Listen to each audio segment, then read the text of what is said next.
In concept number 6, we're going to learn a new symbol. That new symbol is meant to describe empty set or null set. So when a set has no elements, so there's nothing inside the set. So there's nothing inside a curly bracket. So we call the set empty, or we call it a null set. So both have the same meaning. So the symbol can either be, there's two symbols, depends on which one is your preference. So it can be this, that means it's empty, or it can be this. That means you show the house of the elements, but there's nobody in the house. But the common mistake is some people combine both. If you combine both, it's wrong. Okay, so you got to take note. You cannot combine both. You choose one of them. It doesn't matter which one, you will get it right. So in what cases will you have a set that have no elements is something like this, like P. The ducks have 3 legs, so ducks only have 2 legs. So you cannot find any ducks that have 3 legs. So in this case, right, P is empty. If you can't find any ducks with 3 legs, that means it's an empty set. Okay, or months with 32 days. In case some of you are not familiar, so if you go and look at the calendar, so there are months with 30 days, 31 days. February is the one that is shortest, it's either 28 days or 29 days. So if you look, right, there's actually no months out of the 12 months, right? You cannot find any months with 32 days. So it's an empty set. So there's nobody inside the house. You can't find any months that has 32 days. So that is the use of this symbol. Okay, this is the subset symbols that some of you can get confused. So we got two concepts. It is a subset and a proper subset. Okay, so the definition will be this one. Every element of A is also an element of B. So you're going to match A to B. So if they are matching, we call them a subset. So the symbol will be like this. So it's a subset of, that's another 4 words. It will be translated to this symbol. So it will be something like I also can't describe, it's a long version of C. And then there's an equal sign.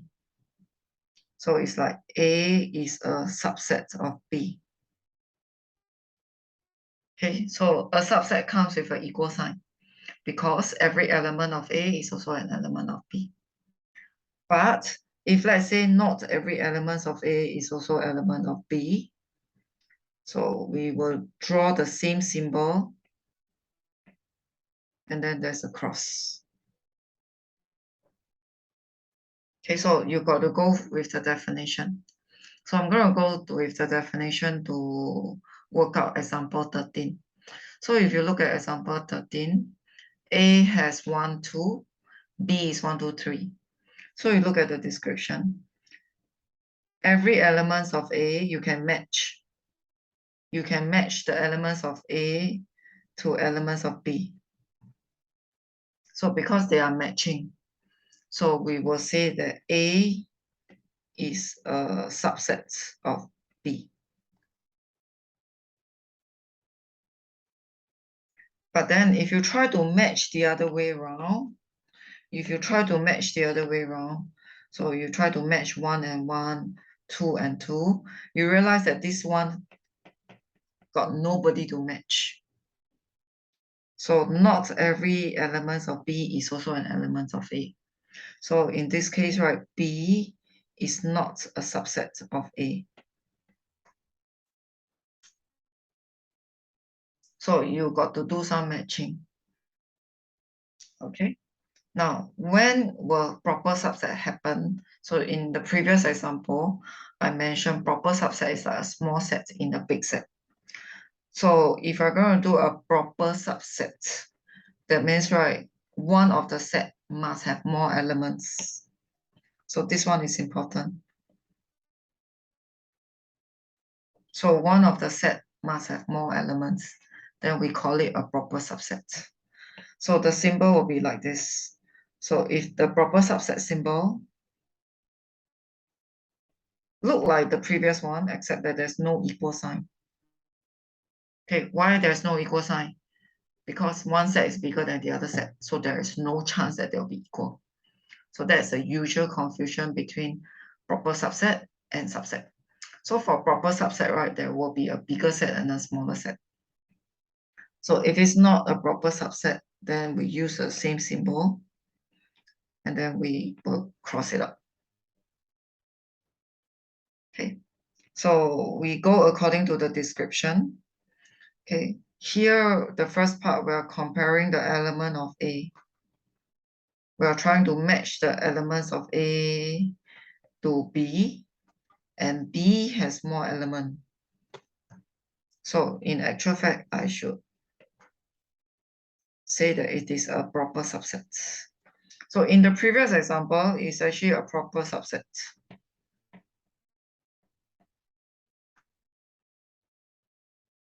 Okay, so in the previous example, right, you can also use a proper subset.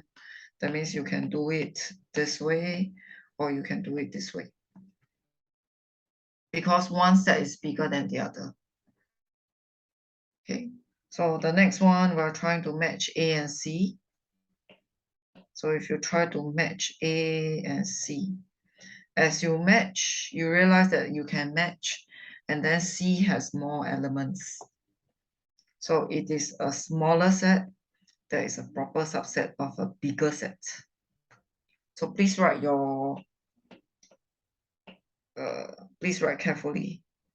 Make sure we can tell the symbol from the alphabets. So the next one, we'll try to match the elements of A to D. Let's see whether are we able to match. Yes, I'm able to match. And then D also have more elements.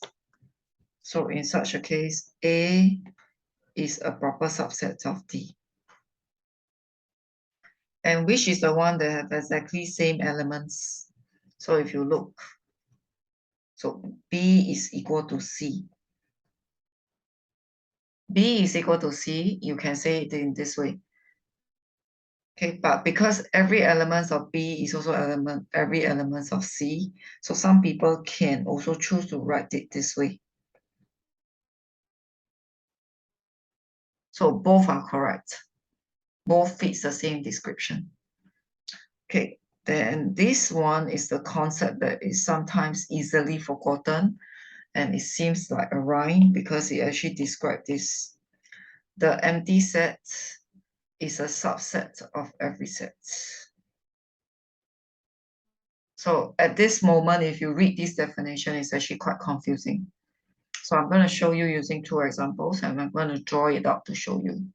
So for example, in example 15 here, in example 15, I got this set. So this is a set, 1, 2. So I'm going to draw it in this way. So I'm going to create subset. So what do I mean by create subsets? I'm going to like scoop out a smaller set. So if you, what can I scoop up from here? I can scoop this out, and that becomes one set. I can also scoop this out, it becomes another set.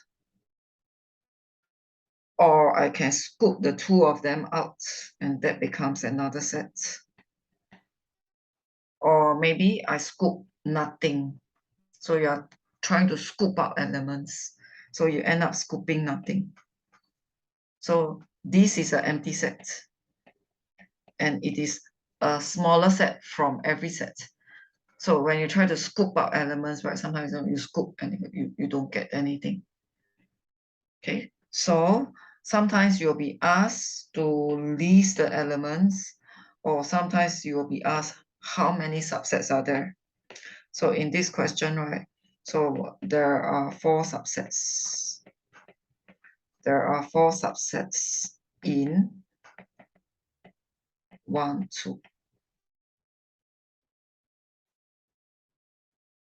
Okay, so you can be asked to list, or you can be asked how many subsets are there. So whatever is it, you just need to list it out.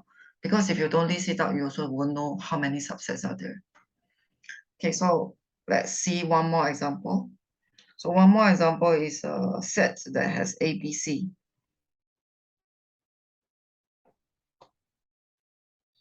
So we're going to scoop. Okay, be systematic in your scooping. So what if I'm going to scoop one element? So if I'm going to scoop one element, these are my subsets. It is the one element subset. Right, so I got 3 liters scoop. Maybe you want to think about scooping ice cream. Okay, so now maybe I want a bigger scoop. I can scoop 2 elements, so I can scoop like this. So this is still a smaller set. Or I can scoop like this. Or I can scoop like this.